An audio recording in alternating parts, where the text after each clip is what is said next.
কোন তদবির এই নেশার জায়গায় কোন তদবির নেশা, জুয়া, ইফতিজিং, চাঁদাবাজি এগুলাতে কোন রকমের তদবির কারো কথাই শুনবেন না। প্রিমিসেসে ট্যাক্সি স্ট্যান্ড এবং নেশা করে কিশোরকে। আপনার সম্পর্কে তো আমি জানি যে আপনি মোটামুটি একজন দক্ষ অফিসার। আমি বলার আগেই আপনি এখানে নেশার সাথে যারা জড়িত, কিশোর গ্যাংয়ে যারা জড়িত তাদেরকে আপনি আইনের ইয়েতে আনেন। ঢাকায় দেখছেন প্রধানমন্ত্রীর নির্দেশে, এটা কিন্তু প্রধানমন্ত্রীর নির্দেশে গাড়িকে কিন্তু ঢাকাতে রমনা পার্কে কপি অপারেশন করেছে।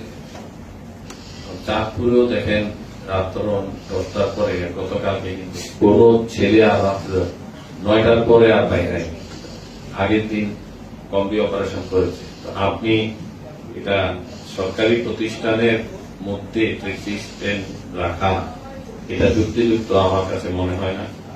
আর যারা নেশার সাথে জড়িত তাদের ব্যাপারে জিরো টলারেন্স। আমি যদি আমার দলীয় নেতাকর্মী যাদের সাথে আমার দীর্ঘ 25 বছরের সম্পর্ক, আমার ইভেন এমনও গেছে যাদের সাথে আমার স্ত্রীর থেকে বেশি সময় আমি এদের সাথে কাটাইছি, তাদেরকেও আমরা ছাড় দিই না। তারাও জেলে গেছে, একদিন না 2 দিন জেলে থাকতে হয়েছে তাদেরকে। আমাদের পরে সিনিয়র নেতৃবৃন্দের চেষ্টায় হয়তো তারা মুক্তি পেয়েছে।